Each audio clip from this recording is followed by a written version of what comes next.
was born in London, not far from here actually, just up Caledonian Road. My connection with Carlo Gatti goes back for many years. On my paternal side, my grandfather, who was an immigrant from Italy, worked in this building and the one in Caledonian Road up by the tube station, and that would have been on the turn of the 19th to the 20th century, because he returned to Italy with my father, who was born here, in 1902. Prior to that, he worked in the yard. He was never a roundsman for Carlo Gatti, but he worked in the yard at both here and Caledonian Road. So that was my paternal grandfather, and his connection ceased in 1902. My maternal grandfather, whose name was Minoli, Giuseppe Minoli, whereas my paternal grandfather was Eugene Secchi, my name. Let's skip forward to my maternal grandfather, Giuseppe Minoli. He was the yard foreman in the depot in Wharf Road.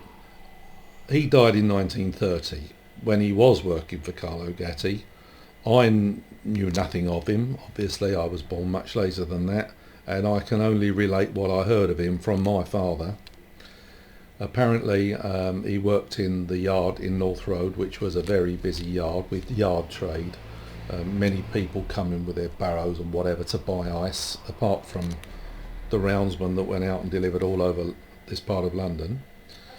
He was a very heavy drinking man and a heavy gambling man, and it seemed to have taken his toll, because at the age of 50 he popped his clogs, leaving my grandmother with a large family that weren't young as such, but nonetheless there were still a couple of youngsters, destitute. The money had gone in the pub really, and the bedding.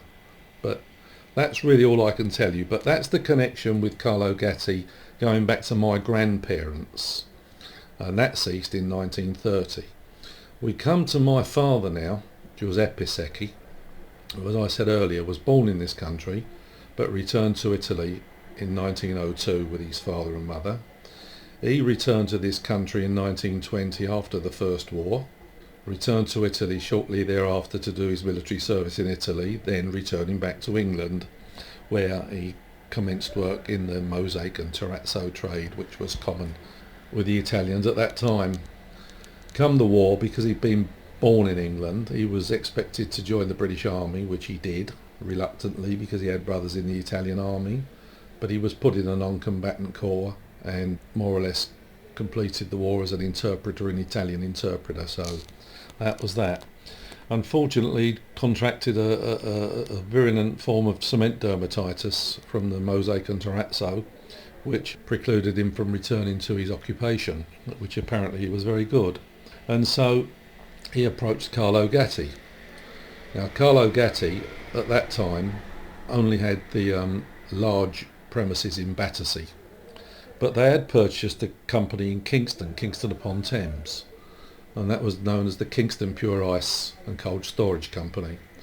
And there were 3 or 4 rounds there. Ice was produced on the premises, and my father obtained a round there, starting off with a horse and cart, but in the late 40s transferring over to a lorry.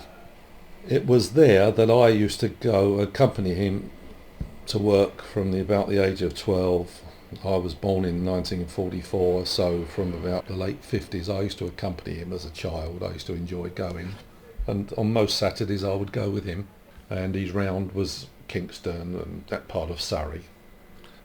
Eventually the Kingston Ice Company ceased to produce ice, and the rounds there were incorporated into Battersea, and my father then became employed. He was employed by Carlo Gatti, but under the other company. So he now came to Battersea, where his lorry was left, and he picked up his ice.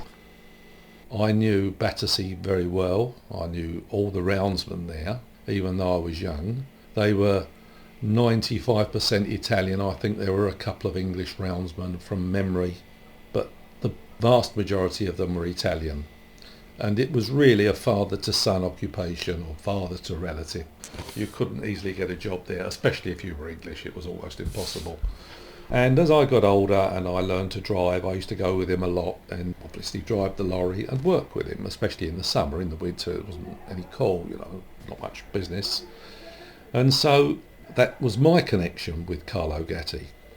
My father retired somewhere around 1970, and I was tempted to take his round over, but looking at the future and the advance of refrigeration and everything else, I could see that the writing was on the wall for the ice trade, and I decided not to. That was the end of our connection with Carlo Gatti.